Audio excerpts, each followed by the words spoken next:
Hi. Today we're going to talk about the evidence for round 2 of Speech Bowl and just kind of go over both sides and the arguments on both sides. So the topic for round 2 is, should the United States federal government implement a universal healthcare plan? And first, I wanted to go over some basics of what our current system is and about health insurance in general. So health insurance itself is a system where you can pay a fixed amount, or they call it a premium.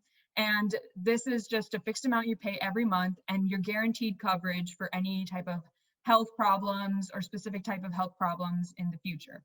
And so you're basically kind of hedging against the risk that you're going to fall ill and then have to pay an extremely high cost later on, and instead you're paying a monthly payment.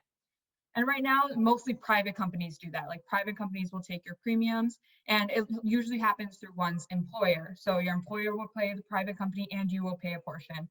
And that is how most insurance in the United States currently is given out. We have two forms of public insurance as well. And by public, I mean government funded. This would be Medicare, which is age-based over 65, and Medicaid, which is needs-based.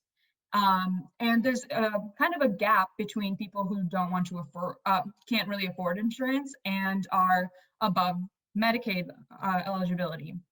The Affordable Care Act attempted to close this gap by adding exchanges where insurance companies are given money from the government to subsidize or make their insurance plan cheaper for the customer.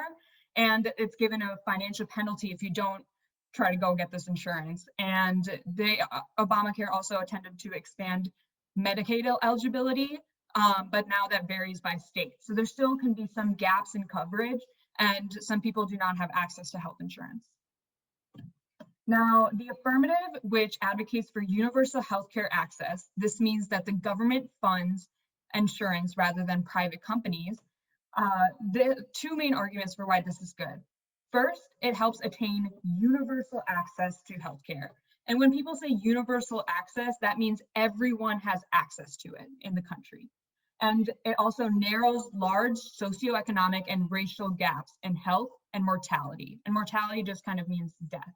So right now, there's a lot of gaps in actual health outcomes and who has access to that coverage.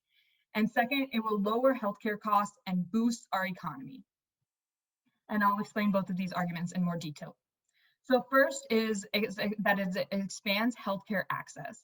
So I've already explained that outcomes, such as like cancer, heart disease, all of these things, and health coverage, whether or not you have insurance, these are both greatly determined by racial and socioeconomic factors. And the one argument for government-funded universal care is that it'll help close these gaps by guaranteeing access for everyone. And a couple pieces of evidence which we have provided which supports this says the Ansel evidence says that private insurance severely damages health equity. So it kind of points to private insurance as the cause of this health inequity. And then the Caruso, Himmelstein, and Woolhandler evidence then explains how universal healthcare reduces these negative impacts and closes these racial gaps. The next argument is that a universal healthcare system will lower healthcare costs. And the way that it will lower healthcare costs is that since the government now has all of these people in their kind of insurance system, now the government is paying for all of the healthcare. Now they can kind of negotiate with care providers. This would mean hospitals and doctors, people who are giving the care, and pharmaceutical companies, for example, who are making drugs. The government can now negotiate with them and negotiate lower prices because now they have so much leveraging power with all of the people that they're funding. And that's how prices get way lower under a government funded system, because basically they have a lot of leverage and negotiating power.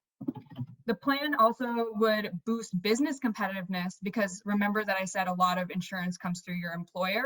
So your employer is paying some, you're paying some. So it would remove that burden on businesses and it could boost your wages a little. So in that sense, it will also help the economy in that way.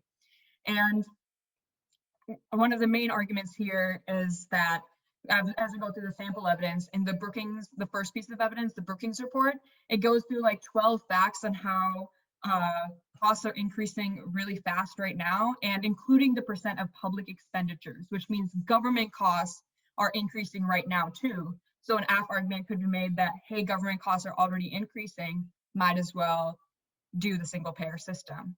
And a single payer system, which it mentions right here, is the same thing as Medicare for all or universal healthcare. It just means a government funded system where the government pays for the care for all of the people in the country. So the next piece of evidence, the Gaffney evidence, explains why the single payer system saves us money, and it goes through all of the opposing arguments for why single payer could be expensive, and then kinds of breaks them down for you. And then the last piece of evidence, Steele, just kind of explains the point about business competitiveness, and the burden on employers and workers.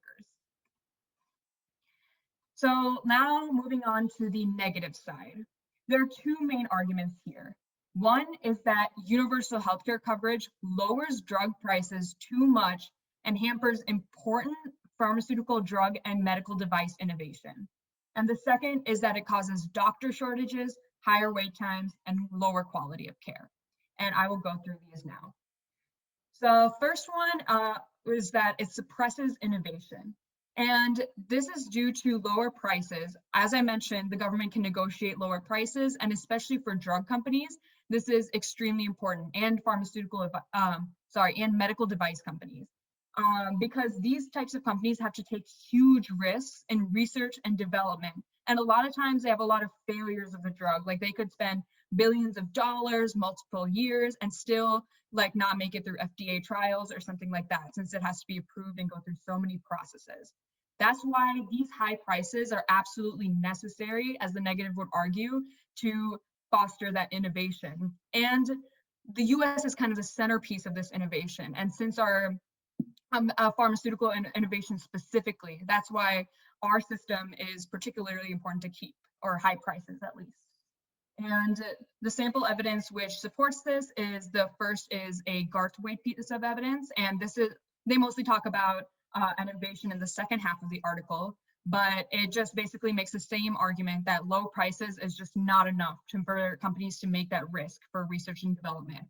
And then the next piece of evidence, the FAM evidence, indicates that basically Medicare for all price reductions would, both for medical technology and for drugs, suppresses the innovation and has a real impact in kind of the number of drugs produced. Next is the quality of care under a single payer system would get lower. And this argument is basically that since we're lowering costs given to hospitals or doctors, that causes and we're also increasing volumes, right? Because we're giving access to more people, people will likely use it more because of that. And the argument here is that causes doctors to want to quit, or less doctors who want to go in the field. And it causes really high wait times because people have to wait way longer, maybe years, to get surgeries or non-emergency surgeries, which people don't have to wait for now. And since all these providers are kind of competing for the same pool of resources, the government has to make decisions on who gets the care. Well, everyone is getting the care, but they have to make decisions on kind of what care is given and kind of who are they prioritizing in terms of wait times and everything.